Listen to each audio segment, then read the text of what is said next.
imposteur. On lui parlait, vous savez, la sémence de l'homme de Dieu, et il vient, il va arranger des troncs. Frère, quelle sémence de l'homme de Dieu qui va arranger des troncs? Si toi tu as la connaissance de la parole, qu'est-ce que tu vas dire? Il est aussi écrit, les impudiques n'hériteront pas le royaume des cieux. Pas une personne mariée, les adultères n'hériteront pas le royaume des cieux. Et sous l'ignorance, les gens aussi acceptent de telles choses. L'ignorance, mon peuple est détruit parce qu'il manque la connaissance. Acquiert la connaissance. Vends tout ce que tu as, achète la sagesse des Écritures. Nous devons être une église où les gens, la parole de Dieu circule, où les gens ont la connaissance des Écritures. Parce que, vous savez, dans une église, ça ce sont des choses vraies. Dans une église où les gens n'ont pas la connaissance de la parole de Dieu, il suffit qu'un homme vienne. Aujourd'hui, on va parler sur l'Apocalypse aujourd'hui, on parlera sur l'eschatologie apocalyptique. Les gens sont en train de dire, ah, il va dire quoi, c'est là, il vient du ciel. C'est parce que les gens ne lisent pas les Écritures. Ils sont impressionnés par les termes. Alléluia. Les gens sont impressionnés. Quand on lit la parole de Dieu, on connaît que ça, c'est la parole du Seigneur. Voilà pourquoi les chrétiens libérés, Paul les encourage. Ils étaient nobles, ces gens-là. Ce n'est pas n'importe quel apôtre qui prêchait, c'est Paul. Mais ils prenaient la Bible et vérifiaient tout ce qu'on leur disait. Pourquoi aujourd'hui les gens sont devenus des sectaires? Ils sont trompés. Pourquoi? Ils sont déjà entrés dans l'occultisme et dans l'église sans les savoir. Certaines personnes appliquent même du chamanisme, mais les gens sont là par ignorance, ils acceptent tout. On prend des gens qui ont des sorts des rats dans le ventre, mon frère. Soyons sérieux. On n'est pas des chamans, on est des gens qui utilisent, où le Saint-Esprit nous utilise. Quand il plaît à Dieu de faire des choses, il les accomplit. On doit pas être là sous, je ne sais pas. Non, frère. L'ignorance tue beaucoup de gens. L'ignorance tue beaucoup de gens. Mon peuple est détruit, faute de connaissances. Un autre point, je m'en vais maintenant rapidement, bien aimé dans le Seigneur. Je m'en vais rapidement pour essayer de boucler la boucle. Un autre point que j'ai jugé très important. Le chrétien a 4 ennemis principaux qu'il doit combattre. Alléluia. Amen. Le chrétien a 4 ennemis principaux qu'il doit combattre. Le premier ennemi, c'est le péché. Le deuxième ennemi, c'est la chair. Le troisième ennemi, c'est le monde. Et le dernier, le diable. Pourquoi le diable est mis en 4e position? Parce que c'est un ennemi du dehors. Alléluia. Amen. Le diable est un ennemi du dehors. Je te dirai une vérité, frère. Un enfant de Dieu qui est en relation avec le Seigneur, qui est en bon terme avec son maître, qui marche dans la vérité, qui soit face à 150 000 démons, ils peuvent rien le faire. Alléluia. Alléluia. Amen. Ils ne peuvent rien le faire. Il est parfois inconcevable, parfois, quelqu'un qui se dit enfant de Dieu, qui se réveille le matin, oh non, j'étais endormi, on m'a tabassé, il a le visage gonflé. On se pose un peu des questions. T'as Dieu ou pas? Alléluia. Il y a des combats qui sont là. Les combats peuvent être rudes, on sait. Mais que l'ennemi te touche au point même, je ne sais pas de te faire quoi, mais où était Dieu c'est à ce temps? Alléluia. Il y a des choses que nous devons nous réveiller au bout d'un moment. On doit nous réveiller sur ces choses-là. Mettre un peu notre vie en ordre avec le Seigneur. Mettre un peu notre vie en harmonie avec Dieu. Parce que notre force se trouve en Dieu. C'est Dieu qui veille sur nous. Il y a 4 ennemis principaux. Le diable est un ennemi de l'extérieur. Il rôde comme un rugissant cherchant qui dévorer. Si tu n'ouvres pas des brèches, il ne peut rien faire. Que les démons soient 50, 7000, que tu sois né, je ne sais pas, d'une famille où il y a les sorciers les plus puissants du monde. Si tu es en Jésus, ils ne peuvent rien te faire. Parole du Seigneur. Amen. Ils ne peuvent rien te faire. Amen. Mais il faut être en Jésus. Le diable est un ennemi qui agit de l'extérieur. Il est dangereux, mais il agit de l'extérieur. Il cherche une brèche, une porte pour entrer. Voilà pourquoi il se sert de la ruse. Alléluia. Amen. Le diable se sert de la ruse pour tromper, pour nous faire perdre le sens. Le premier ennemi de l'homme, c'est le péché. Parce que le péché sépare Dieu de l'homme. On ne doit pas être là, un impudique, un lié, un adultère. Tu es en train de chasser les démons. Toi, un impudique, une personne qui ne marche pas avec Dieu. Non, soyons sérieux au bout d'un moment. Au bout d'un moment, soyons sérieux. On doit s'arrêter et réfléchir. Le péché sépare quelqu'un de Dieu. Le péché écoute la main du Seigneur dans notre vie. La Bible dit Dieu. Le Seigneur, notre Dieu, n'a aucun intérêt de ne pas nous écouter. La main de l'Éternel n'est pas courte. Son oreille ne pointe Dieu. Ce sont nos péchés, nos iniquités, nos transgressions qui écoutent la main du Seigneur, qui rendent Dieu son oreille. Le péché nous sépare de Dieu. Regardez ce qui s'est passé dans le jardin d'Éden. Quand l'homme a péché, il avait peur de Dieu. Il était nu. Regardez l'action du péché dans la vie de l'homme. J'ai entendu ta voix, j'ai eu peur. Dieu devient plus comme un juge plutôt qu'un père. Quand nous étions petits, quand nous faisions le mal, on fouille par avance, on fait tout pour entrer par derrière. Mais quand tu es bien là, tu n'as pas de problème, tu as réussi à l'école, quand les parents sont assis, tu es là, tu es content parce que les cadeaux vont venir. Alléluia.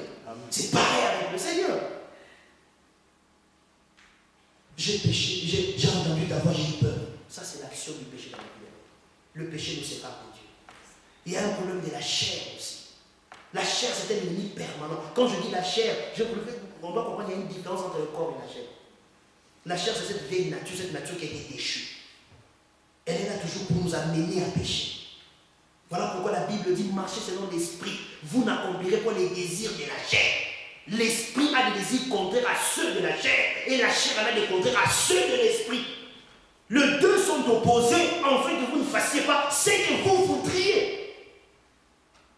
La chair est là toujours, cette nature déchue, cette nature adamique est toujours là pour nous attirer, nous montrer que nous sommes fatigués pour dormir. Il est là pour nous conduire dans la convoitise. Il y a le monde. Regardez un peu le monde et ses plaisirs. Regardez le monde, bien aimé. Ne nous bornons pas les yeux. Le monde est là, le plaisir du monde existe. Nous voyons ce qui se passe. Le monde est là pour nous entraîner dans ses passions, dans ses désirs de choses qui sont contraires à la volonté de Dieu. Et ensuite, il vient le diable.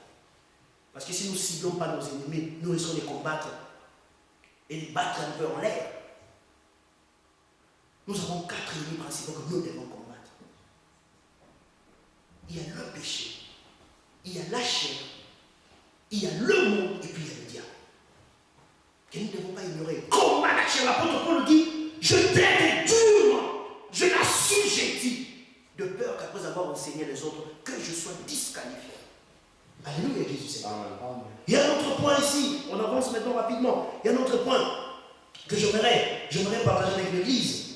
Je dis ceci, si nous bénéficions tout le temps de la protection de Dieu, nous ne saurions pas combattre. Alléluia. Il y a des moments où le Seigneur, il ne nous abandonne pas, il nous lâche un peu.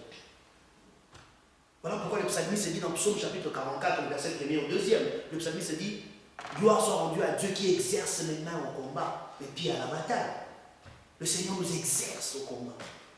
Si nous bénéficions tout le temps de la protection, vous avez bien aimé les enfants gâtés pourris, vous savez leur suite, alléluia.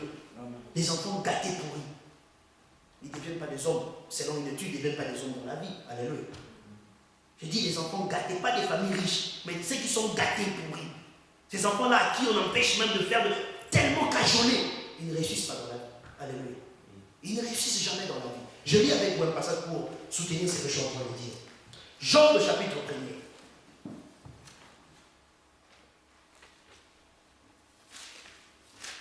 Si nous bénéficions tout le temps de la protection de Dieu, nous ne serons pas combattre.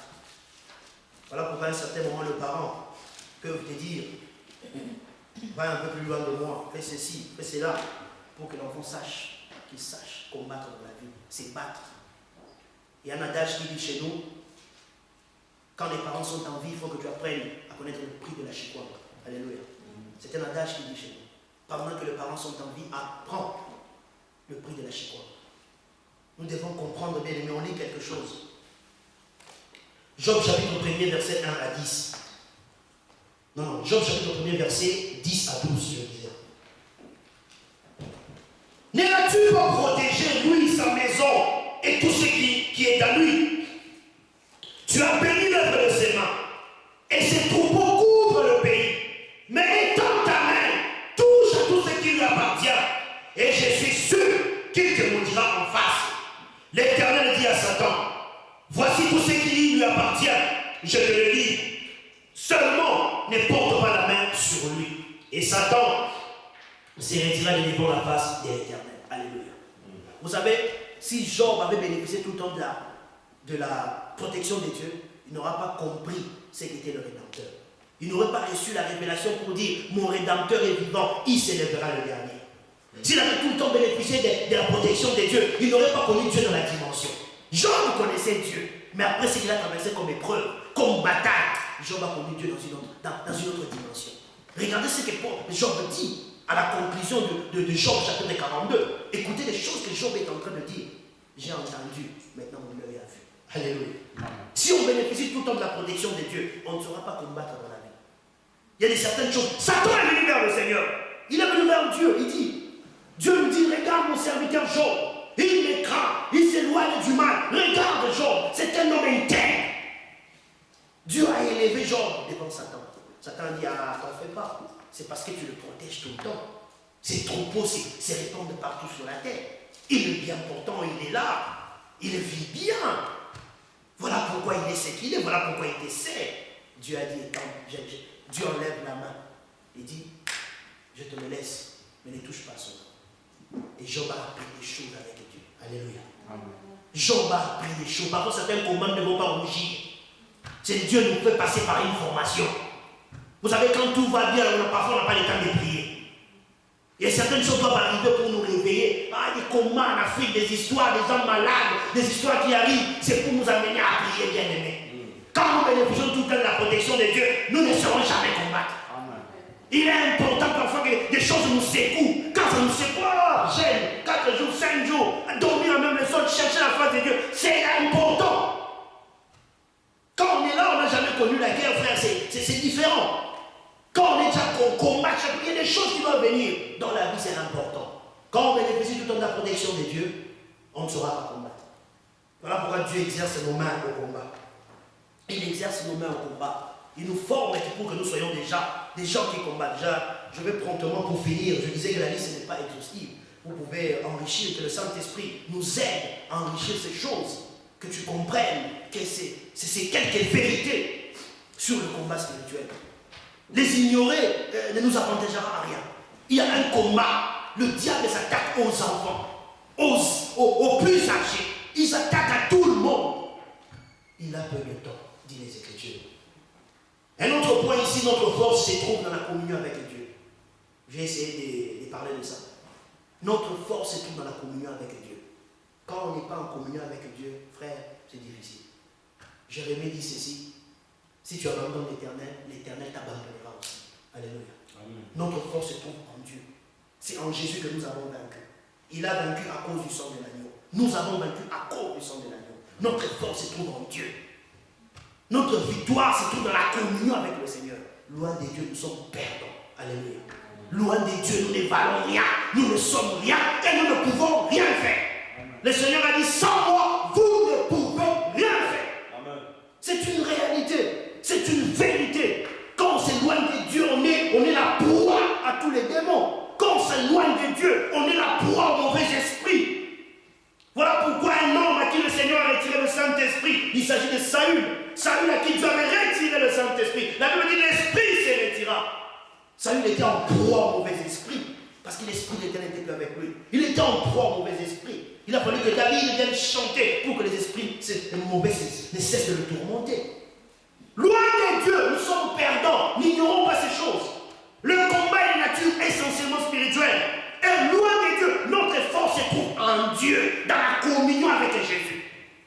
Quand on brise cette communion, cette relation, nous ne valons rien. Bien aimé, cela est très important.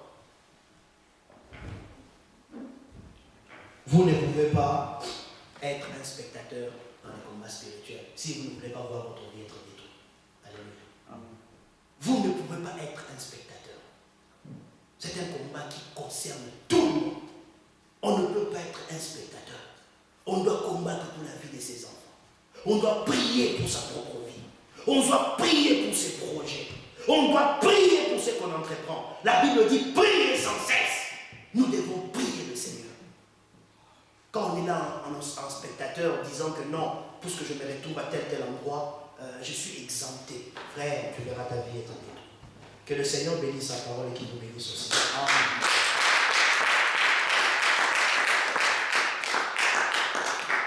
Les quelques passages ou cette petite intervention que nous venons de passer, que le Saint-Esprit nous aide à enrichir ces choses. Que nous puissions prier dès les noms ce qui concerne cette réalité du combat spirituel. Nous devons prier, frère. Le temps est tellement mauvais.